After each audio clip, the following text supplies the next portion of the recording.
How you doing? This is John, and welcome to John Longbox. Today we're taking a look at DC Comics Hitman number 34. It was written by Garth Ennis, drawn by John McCrea, and inked by Gary Leach. Okay, Garth Ennis, we all know. He's the superstar writer of The Boys, Preacher. He did The Demon, and I first heard of him on Hellblazer. So his run on Hellblazer just made me a fan. So of course I went and looked for anything that this guy wrote, which led to Preacher and Hitman. John McCrea, he worked with I'm just wondering. Yeah, John McCrea. I was just wondering if I was saying his name right. John McCrea. He worked with Garth Ennis on the Demon, the comic, and I just love how he could turn on a dime. He could go from comedy, slapstick, to serious, to heartbreaking, to action. He could do it all, and it all happens in Hitman, and sometimes all in the same comic. This comic is just all over the place in a great way, and I'll get back to that. Gary Leach. I first saw him on Eclipse Comics Miracle Man, that's a confusing story. It was a ripoff of Captain Marvel from Britain, and it was called Marvel Man, and then it was brought to America called Miracle Man, and now the name has been changed back to Marvel Man. So that's all. But Alan Moore and Gary Leach did that comic. Just that is a groundbreaking story. I got to break out some of that one of these days. Okay, so this is DC Comics. Do they have the year? Yeah, February 1999. This was another one of those comics that just everything was colliding in a good way, and just popped, and just a big influence on my life, this comic. Okay, so first off, I can't explain this comic without first explaining Hitman, the concept of Hitman. So this is Tommy Monaghan. Tommy Monaghan is a hitman. He's a Marine. He fought in the Gulf War, and he went back to Gotham City after he was done with the military, and he becomes a hitman. Now his parents, that's a whole story, and I'll get into that later. But he's being raised by I can't even remember the guy's name. His uncle, but it's not really an uncle. Tommy was a foundling. He was found in an orphanage, and the nuns took him in and raised him. And then there was why can't I remember the character's name? But his uncle, basically the man who raised him, and the nun and the uncle raised him. And it turns out that they were lovers their whole life. But he didn't know that. He thought the best of them, and he was a retired hitman. So he kind of was raised in that lifestyle, and just everybody and then he bought a bar, Noonan Sleazy Bar, and that's where he hangs out, and it's kind of like the Continental if everybody was a loser. So it's like this dirty, sleazy bar in like a crime-ridden section of Gotham City, but everybody leaves the bar alone because all the patrons there are hitmen, and you go in there and you wheel and deal and get a contract. Hire a contract killer. So he's a contract killer, but he has a conscience, and he will only go after if he knows you're guilty. So that's how they turn him into a good guy. Now, DC, they have these really annoying crossover events that are in all the annuals of all these comic books, and one of them was Bloodlines. It was terrible, and the whole purpose of Bloodlines was these aliens come down, experiment on humans, and make superpowered beings. So it was just a way. Every comic book had a Bloodlines. Every comic book annual that summer had a Bloodlines tie-in where somebody made up a new character, and all of them stunk except for Garth Ennis' Hitman. So in the Batman annual, I think it was Batman or whatever, one of the Batman annuals, the Bloodlines, and the aliens come and whatever, and they kidnap Tommy Monaghan, experiment on him, and then leave him, and he develops superpowers. Now, what superpowers did he develop? Telepathy and X-ray vision. So just imagine you're a hitman and you have telepathy and X-ray vision. So, of course, he becomes a greater hitman. He could see through walls. He uses telepathy to see who's coming, and his eyes are kind of freaky and sensitive to light, so he's always wearing sunglasses. Now, Garth Ennis hates superheroes. If you watch The Boys, you could tell it's him just treating superheroes with disrespect. He doesn't like superheroes. He's working for DC, and he pushes the hitman, and so he just wanted him to be a regular hitman that worked in Gotham City, and staying one step ahead of Batman. But they had to throw in the superpowers. So in order to sell the comic, he gets the telepathy and X-ray vision. He never really wears a costume, and he only goes after the guilty. But now he has telepathy, so he can actually see if you're guilty. So there you go. That ties it all together. So not only, but after a while, his telepathy and X-ray vision starts to give him a headache, so he rarely uses it. And then at some point in the comic, you just forget about it. He rarely uses the superpowers and mentions anything. And there's not even superheroes in the comics anymore. It's just like a slice of life crime drama, and it's just excellent. So this is Superman. And how does Superman get it? Well, we'll see this. So there you know a little bit about Tommy Monaghan. And I'll talk about it after this comic again. So again, he was a foundling, dropped off at the orphanage. So here's some advertisement. Roller Jam. Gotham City. Heat, smoke. Not too. This one's for Archie. So Archie Goodwin had just died, and he was a legendary editor, and sometimes writer, and once an occasional artist for Marvel and DC. And I mentioned Archie Goodwin a few times. He was the guy who was not afraid to take chances, and he had an eye for talent. Comic books are that much better because of guys like Archie Goodwin. So let's look at the indicia before we go on. $19.99. Okay, subscription rate $30. So here we go. Here he is. Tommy Monaghan sitting on a rooftop. There he is over there, all the way over there. And then we zoom in on him, and he's reading News Time, an article about Superman smoking a cigarette. And he turns. What could startle the man with X-ray vision and telepathy? Well, you guessed it. Superman can. And he's in awe. Hey, excuse me. I usually don't read a lot of the comic book. I just kind of paraphrase it, but I gotta read a bunch of this. So I'll probably be reading more of this comic than I normally do. Okay, excuse me. Is this your building? Huh? I didn't mean to trespass. I could leave. Oh no, it ain't my place. I'm just sitting about thinking about stuff. Holy jeez, you're Superman. Yes. Sorry, dumb question. Cause you are. I'm Tommy Monaghan. Tommy, pleased to meet you, Tommy. So here he is, contract killer, in awe of Superman. And I was nervous when I read this because Garth Ennis doesn't like superheroes. But man, does he treats Superman with such respect, such reverence. So here they are just talking. And he's like, I do tell the guys I drink with, hey, I'm sorry, why? He goes, I said friggin', I'm sorry, I didn't mean to. I mean, I can't believe I swore in front of Superman. Well, there are no ladies or children present. No, you should express yourself as you see fit. I kind of like that he treats Superman kind of like old-fashioned, but like, a good guy at the same time. So, I can't believe I swore. So he is just awestruck that he's meeting Superman. He goes, all right, thanks. You and Batman been off saving the world again? You're far from it.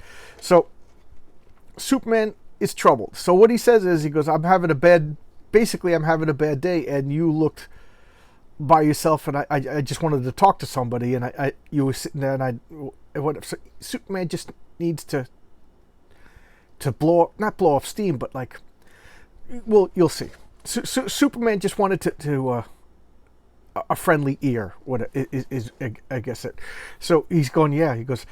You remember the space shuttle just went up? Well, here's the space shuttle. So this is Superman. You could see the rounded edges on the panels. That usually indicates like flashback or something like that. So, whenever there's a differentiation in the panels, you know that there's like a differentiation in the time. So at this point, the Justice League has the Watchtower. It's a tower on the moon, and they watch it. And Superman's on satellite on monitor duty. That's like a trope in the Justice League. One of the superheroes is always on monitor.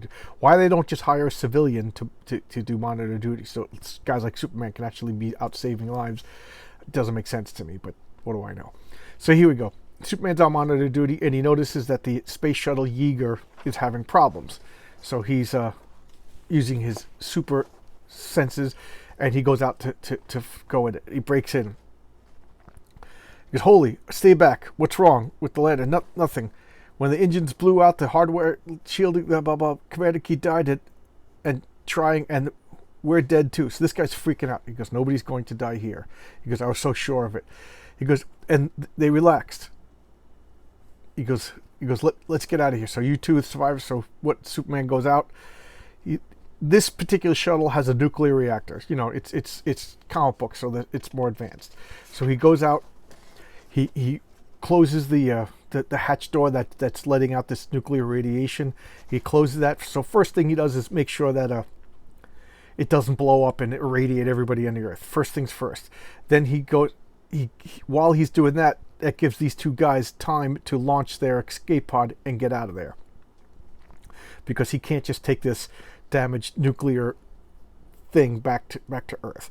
So he fixes the hatch, safes that off, gives them time to escape. And keep in mind, he used his X-ray vision on this ship to search for survivors. He didn't find anybody. Why? Because the lead shielding to protect the living quarters of the astronauts from the nuclear fusion. So lead shield. So he doesn't see this guy who they presumed was dead until the last second. And here's what gets Superman. So he looks at him. The guy is freaking out, and then he makes eye contact with Superman. They both see each other. The guy relaxes and actually starts to smile, because he's like, "I'm saved. I'm saved." And then he realizes, "You're not going to save me." Because you're Superman and you're not going to save me. So this is what he's whispering, because the Superman's super hearing. You know, he's got air in his helmet. And he goes, he relaxed, he smiled, he looked up, and then all of a sudden he realized Superman's still holding the lead thing. And you're not going to save me. And the whole thing exploded. There was not enough time. So the guy died. He goes, so that's what I came to see Batman about. So he went to go talk to Batman, because Superman was like, I didn't save somebody. You know, the guy was, you know, the look of disappointment. He's like, "You're Superman and you're not going to save me." So he goes to Batman. He was already at work finding out who NASA bought the components from, who built the engine, and who installed the shield, and disgusting criminal negligence, he called it. I called him about Commander Kennedy, but Batman mourns quietly. He doesn't let it get in the way. He said something, I don't know, something typically grim. "Oh, that guy should take a vacation." You think so? Sure. I go, "Sorry, man. I guess you don't smoke, but does this bother you?" So now he's apologizing for smoking in front of Superman. So Superman had a moment of you know, he's still Superman, but he's Superman. So the man part of Superman, he went to save somebody and he failed, and the person died, and now he feels it in the pit of his soul, and he wanted some compassion, an uplifting word from a buddy, and Batman is incapable of doing that. So Superman saw this guy lonely in the street, and that's why he landed, and he's talking to, so it's just random happenstance that he's talking to Tommy Monaghan. So now I just love this. He lights up a cigarette, and he's like, "Oh, is it okay if I smoke?" Superman's like, "It doesn't bother me, but I wish you could see the damage you're doing to your lungs. I think you think about quitting." I know. Let's face it, I could get hit by a truck tomorrow. What do I know? Because the guy was an astronaut, right? It's not like he wouldn't have known the risk. And apart from that, you're a hell of a guy, but you ain't God. You can't expect to save them all. No, I know that. That's something I've learned to live with longer. What worries me here is a little bit something more specific. Look, are you sure you want to hear this? Come on, you're Superman. I probably owe my life over a dozen times to you, just like every schmo on the planet. Fire away. So here he is, contract killer, saying, "You know, Superman, you, whatever you want, man. You know, you saved my life in ways I'll never know. And you want to talk?" He goes, "You asked for it." Like I said, I don't want to. I can't believe I'm reading so much of this. Like I said, I know I can't save everyone, but I also know what Superman, the idea of Superman, means to people. I'm the guy who comes from the sky and helps people. If I'm on the job, everything's going to be all right, and everyone believes that. Everyone's heard of Superman. I'm sorry, that must sound horribly big-headed. Yeah, I know what you mean. You're talking about how people see you, not how you are. And everyone has heard of you. Simple fact. He goes, and anyway, it was just the look on that man's face. Here he is, the all-American boy. He's been raised on the flag, the history of his mom's apple pie. He's been through the Air Force astronaut training. He's risen to the absolute height of human endeavor. And now he's on his way to fulfill his destiny. His country has bestowed upon him. And he's taking all those things.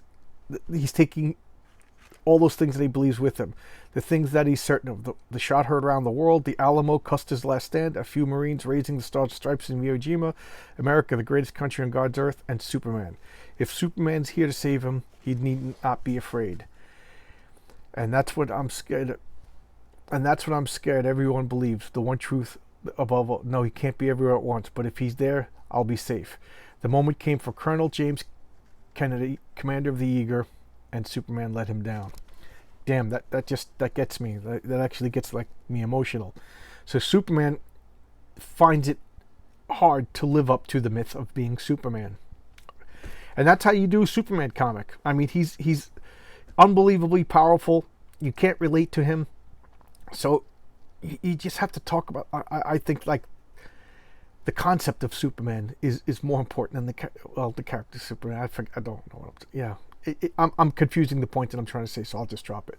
But here he is, Superman, the mightiest being on the planet, in the galaxy, or whatever, and even he finds it hard to live up to the ideals of being Superman.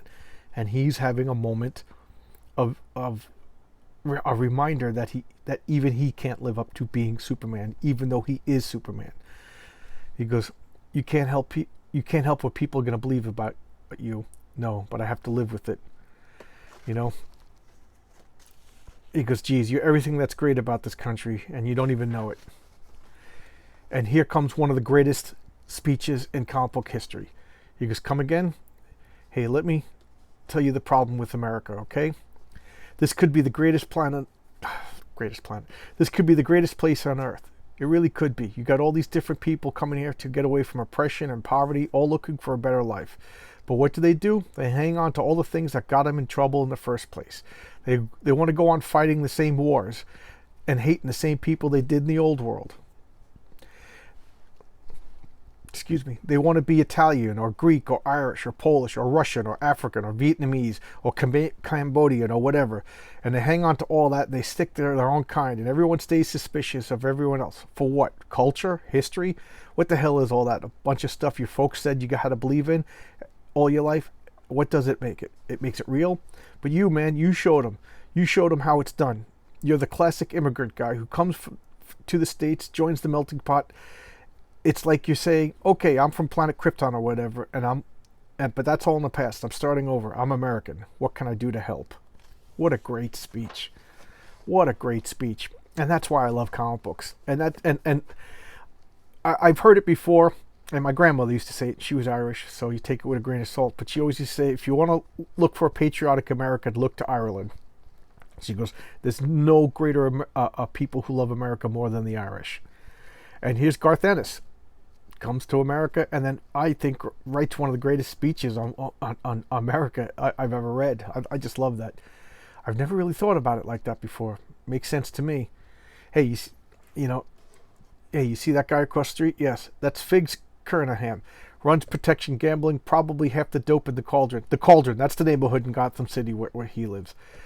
Falls behind on the payments, and he sends someone around to cut your ears off. He's got this hotshot lawyer he pays to keep him clean. Cops quit trying to nail Figs years ago.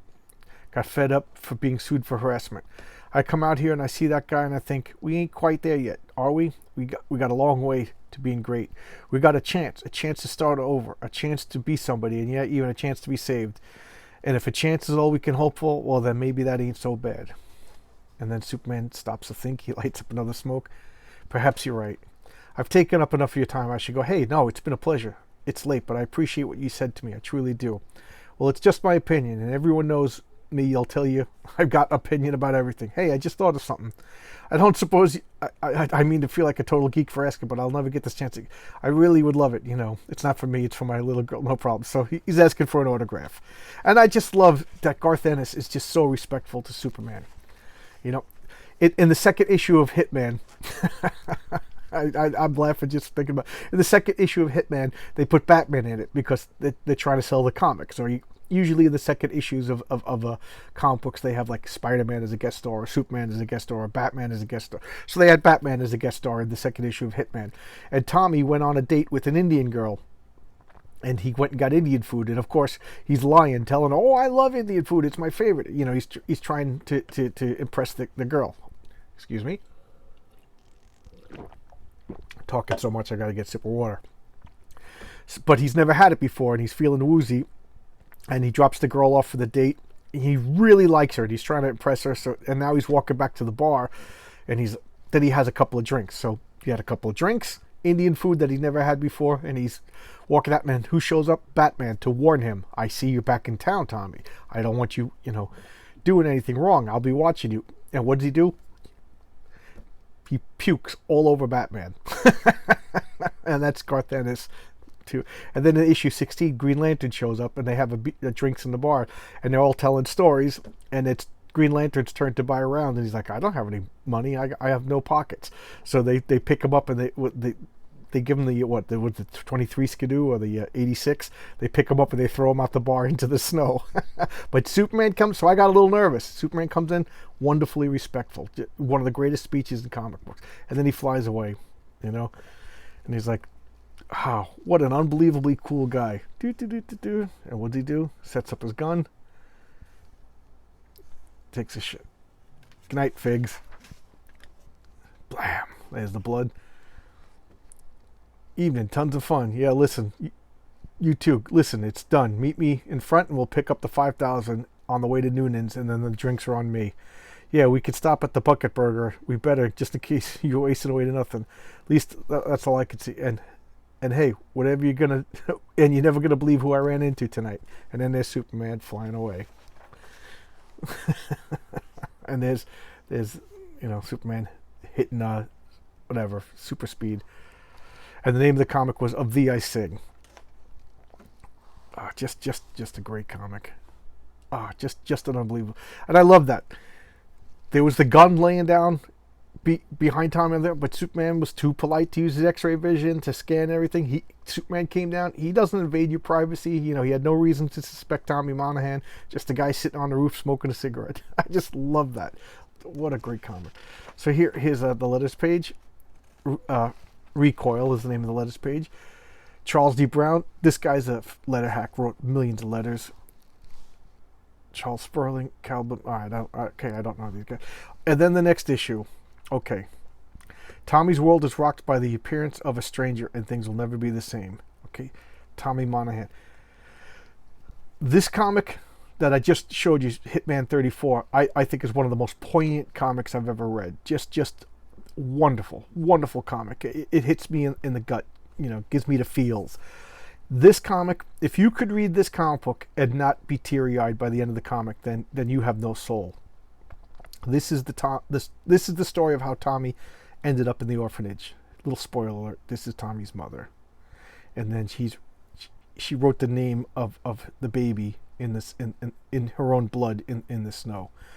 Oh my God, this comic is a tearjerker. It's a 2-issue story about Tommy's mother and Tommy's father. And oh my God, that should be a movie. This is every issue is amazing. There's not a bad issue in the comic. I take it back. The first couple of issues, I think the editors were heavily watching Garth Ennis and putting a heavy hand in the comic. But once you get around issue 12, they trust him. He does whatever he wants, and it is so freaking good. Get it? 60 issues, one annual, and then like a JLA Hitman team up book. So good. One of my favorite comics. If you like The Boys, get this. This is so much better than The Boys. This is one comic, they fight vampires. Another comic, it's just a couple of guys drinking, telling stories in a bar. Another comic is a scientist invents a tesseract that has infinite space inside the tesseract and in small, so he's going to revolutionize like shipping and stuff like that. And of course, bad guys want it because it's priceless, so he hides it up his butt. And because of that, it drives him insane. And so Tommy is hired to get the Tesseract out of the scientist's butt. And the scientist, of course, has infinite space up, so he's pulling bazookas. He pulls an elephant out, because the guy went around. It's just so stupid. That was issue 33. Issue 33 is the stupidest comic book that I was laughing. I'm laughing thinking about it.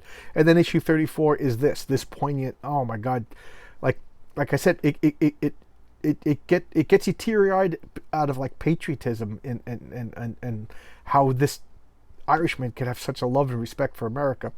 And then the next issue is 35, which is the saddest comic I've ever read. 35, 30, 36.